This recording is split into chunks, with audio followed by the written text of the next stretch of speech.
It's Wimbledon time. Welcome to Wimbledon. Bienvenue à Wimbledon. Ici, on est au bord du center court de Wimbledon. Je ne vais pas parler trop fort parce que j'ai pas envie de déranger Andy Murray qui est derrière moi. Et si c'était l'année Murray à Wimbledon? Pourquoi pas? Ok, Rafa, Roger, Novak sont tous au deuxième tour, sans problème. Et ils sont archi favoris. Et bien ça peut lui rendre service ça, Andy Murray. Du coup, lui il l'est moins. Il a un peu de moins de pression. En plus, une autre chose sur Andy Murray, il a quand même perdu 3 fois en finale de Grand Chelem et 3 fois en demi ici sur le center court de Wimbledon.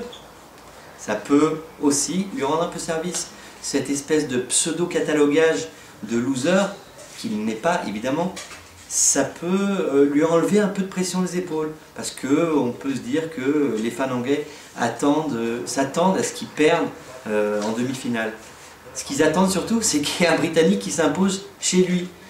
Ils y ont un peu cru avec Tim Henman, un tout petit peu, et c'est pas passé. Et ça fait un moment qu'ils attendent les pauvres, parce que Fred Perry, 1936, c'est lui le dernier Britannique qui s'est imposé à Wimbledon. Alors qu'est-ce qu'il doit faire Andy? Eh bien il doit passer plusieurs tours, il doit passer 4 ou 5 tours, sans faire trop de bruit, discrètement, tac tac, 3 petits sets et puis s'en va par-ci par-là.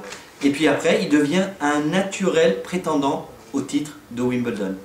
Et puis, avouez que pour ouvrir un compteur de Grand Chelem, gagner chez soi, ça a quand même de la gueule.